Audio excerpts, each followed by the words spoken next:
بسم الله الرحمن الرحیم. کدام وقت شما فکر کرده باشین شما وقتی که هالت کنترل دلیت میزنین با شما اینجا یک مسیج میده لودینگ کرده رئیس. این مسیج میده بر شما که تاسک منیجر has been disabled by your administrator. یعنی کدام وقت شما هالت کنترل و دلیت میزنین میخواین که تاسک منیجر بیان که دو کدام پروسیس از رو امین کنین اون نمیه. پس این وجه ای است که ای از ادمنستریتر دیسیبل شده. بخاطر از اینکه ما این بل کنیم و الت کنترل پلس دی کار کنم آلی مسیج میدنه میم درن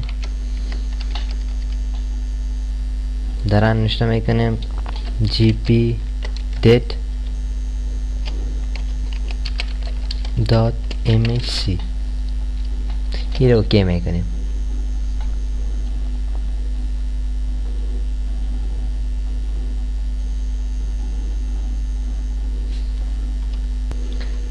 شما ببینید پیش ما گروپ پالیسی آمد. میم ده ادمنستریتیو تمپلیتس از اینجا میم ده سیستم کنترل الت دیلیت آپشن شما سعی کنید ای ریموو تاسک بار ده اینجا اینیبل است. یعنی تاسک بار بیخی و ما ریموو کاستی از الت کنترل دیلیت که وقت ما میزنیم تاسک بار نمه.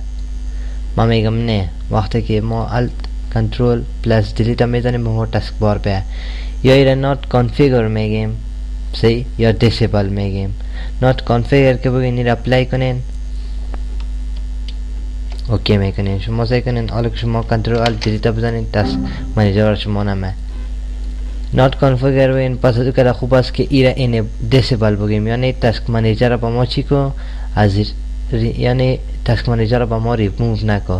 شما سعی کنین ایره ریفرش میکنیم حالا که ما شما کنترل الت دیلیت میزنیم با ما چی میه تاسک بار میه دیسیبل.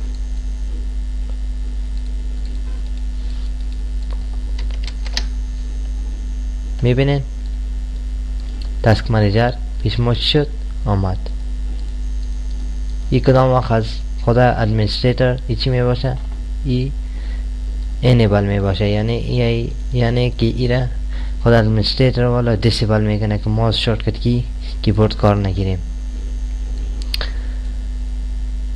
پس یک طریقه اولش بود که میمانیم درن جی پی dit.mhc نشته واسه که در gpdit.mhc درن نشته کنیم میم ده user configuration administrative tool system کنترل دیلیتی رو میبینیم که ای دیسیبل است اینه یا اینیبل باشه را دیسیبل میکنیم. سی یکی طریقه. دوم طریقه از پیش ما است که میم درن نشته میکنیم ریجیدیت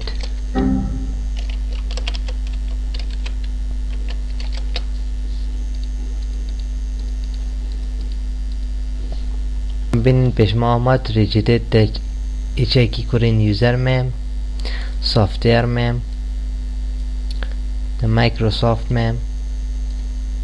میم ده پایین ویندوز میگیریم ده ویندوز کرین ورژن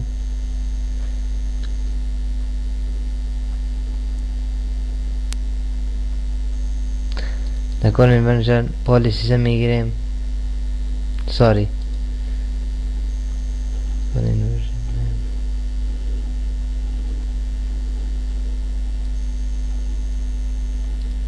Emser policies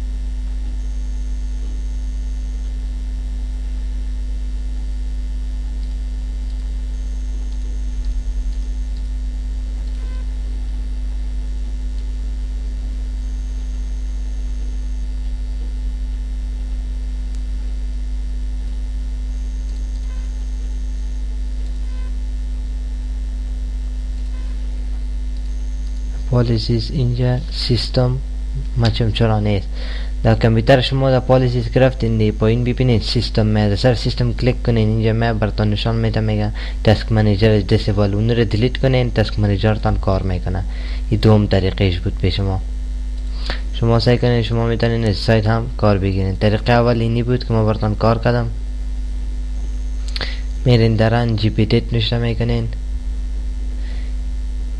من the administrative tool templates the system من the control enable میکنین. سیس enable اسیر disable میکنین. باز من دران چکی کنین یوزر سافتویر مایکروسافت ویندوز کنورژن پالیسی سیستم شما سعی کنین بعد از پالیسیز در سیستم میرین در پالیسیز گرفتین در سیستم میرین در سیستم اینجا نوشته است دیسیبل تاسک منیجر ریش میکنین شما دیلیت میکنین یک دیلیت کنین بس کامپیوترتان ریستارت کنین ویندوز تاسک منیجر تان کار میکنه. این به شما how to enable task manager from administrator.